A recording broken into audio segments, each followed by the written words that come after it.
এত সুন্দর একটা জায়গা আর মনের মতন কিছু খাবার পেলে আর কি লাগে বলো। অনেক অনেক আনন্দ ছিল আজকের এই দিনটা।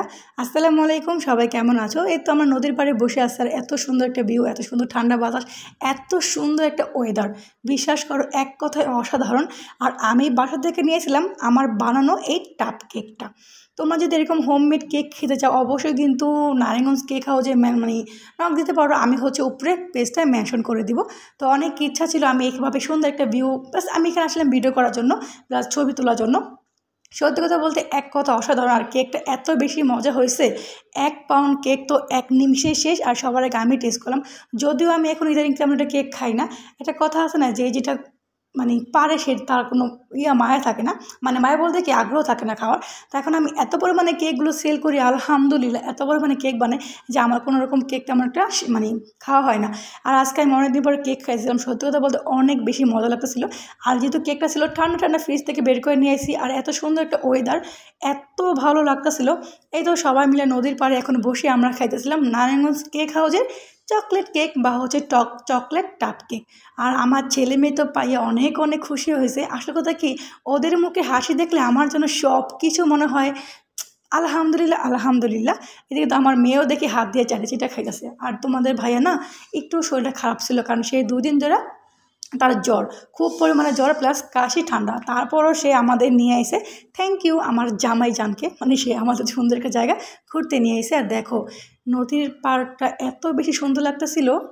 এখানে আসার পরে না আমাদের থেকেও বেশি খুশি হয়েছে আমার ভাই বোন, প্লাস হচ্ছে আমার মেয়ে। আমার মেয়ে তো অনেক বেশি এনজয় করতেছিল। আর যেহেতু নতুন নতুন হাঁটা শিখছে, সে এখন পাকা বুড়ির মতো কুটু কুটু করে হাঁটতে চায়, বাট টাবাস টাবাস করে সে পড়েও যায়। আর দেখো এদিকে তো মামা, সে তাকে মানে মামায় ধরে ধরে হাঁটাইতেছিল। আর তোমাদের ভাইয়া বলছে আরে আমার মেয়েটা হাঁটতেছে, পাগুলো ব্যথা হয়ে গেল, পাগুলো ব্যথা হয়ে গেল। কিন্তু বেচারা তোমাদের ভাইয়া, সে তো ঘামায় ঘুমে একাকার অবস্থা, বারবার শুধু কাজটা ছিল। আর আমি বললাম চলো বাসায় চলে যাই, বলো না যেহেতু আইসি তোমরা এখানে আনন্দ করো ঘোরো। তো এদিকে তো সোহানা বলছে মা চলো ফুচকা খাই ফুচকা খাই। বাইরে ভাই আমার থেকে দ্বিগুণ আমার ছেলে ফুচকা লাভার, মানে তার ফুচকা তারপর হচ্ছে ঠান্ডা ঠান্ডা আইসক্রিম, টক পানি, তেঁতুল, আচার, এগুলো আমি যেমন পছন্দ করি আমার ছেলে আমার থেকে দ্বিগুণ বেশি পছন্দ করে। এখানে দাঁড়াইছিলাম, সে বলে না চলো মা ফুচকা খাই ফুচকা খাই।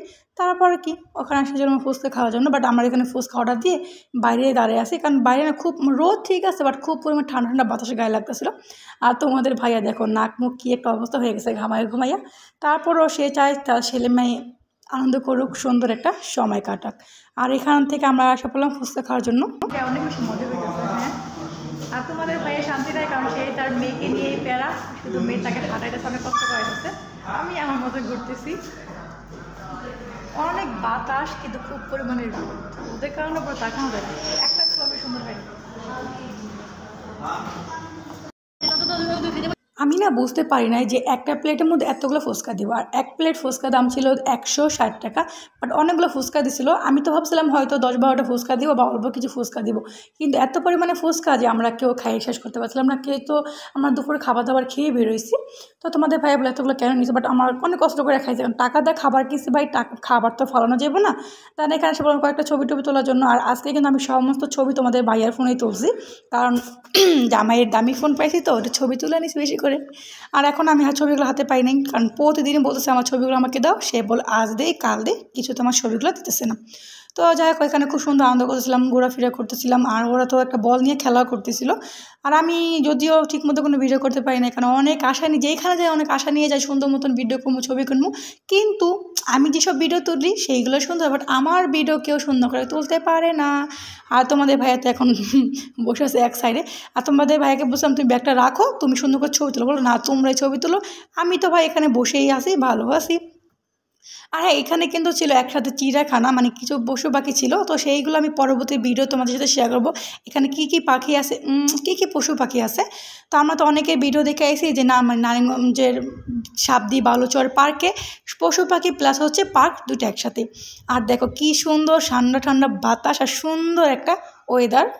আমি কোথাও গেল এত পরিমাণে ভিডিও করি যে খুব পরিমাণ লং ভিডিও হয়ে যায়। আর এখন তো ফেসবুকে রুলস আছেই, বেশি বড় ভিডিও আপলোড করা যায় না। তারপর আমি চেষ্টা করছি 4 মিনিট 5 মিনিটে ছোটো ছোটো ভিডিও মানে ভিডিওগুলো তোমাদের মধ্যে শেয়ার করা।